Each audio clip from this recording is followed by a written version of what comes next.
తెలంగాణలో పోడు వ్యవసాయం అభివృద్ధి లక్ష్యంగా ప్రభుత్వం అడుగులు వేస్తుంది.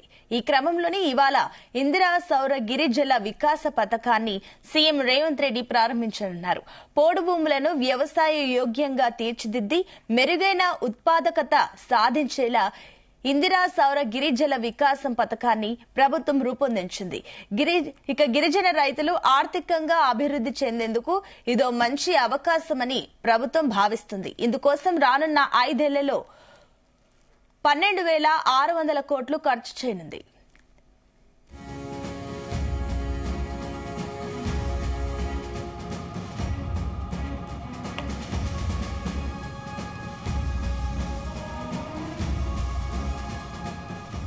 ఇందిరా సౌర గిరిజల వికాస పథకాన్ని ఇవాళ నాగర్ కర్నూలు జిల్లా మన్ననూరు ఐటీడీఏ పరిధిలోని అమ్రాబాద్ మండలం మాచారంలో ముఖ్యమంత్రి రేవంత్ రెడ్డి ప్రారంభిస్తారు. రాష్ట్రంలో అటవీ హక్కుల చట్టం కింద 6.69 లక్షల ఎకరాల విస్తీర్ణానికి పోడు పట్టాలు మంజూరయ్యాయి. ఇందులో విద్యుత్ సౌకర్యం లేని 6 లక్షల ఎకరాలకు ఈ పథకాన్ని వర్తింపజేస్తున్నారు. గిరిజన రైతుకు 2.5 ఎకరాల కన్నా ఎక్కువ భూమి ఉంటే సింగిల్ యూనిట్, అంతకు తక్కువగా ఉంటే సమీప రైతులను కలిపి బోర్వెల్ యూజర్ గ్రూపుగా ఏర్పాటు చేస్తారు. దీనిని గిరిజన సహకార ఆర్థిక సంస్థ ఖరారు చేసింది.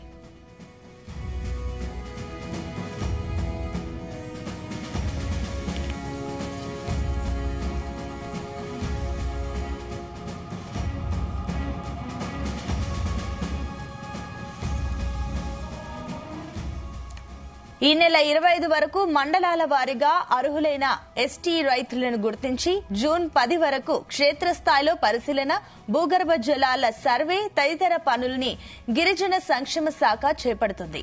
జూన్ 25 నుంచి వచ్చే ఏడాది మార్చి 31 వరకు భూముల అభివృద్ధి, బోరుబావుల తవ్వకం, సోలార్ పంపు సెట్లు ఏర్పాట్లు తదితర పనుల్ని పూర్తి చేస్తారు. ఇక తొలి ఏడాదికి 10,000 మంది రైతులకు చెందిన 27,184 ఎకరాలను సాగులోకి తీసుకువచ్చేందుకు దాదాపుగా 600 కోట్లు ఖర్చు చేయనున్నారు.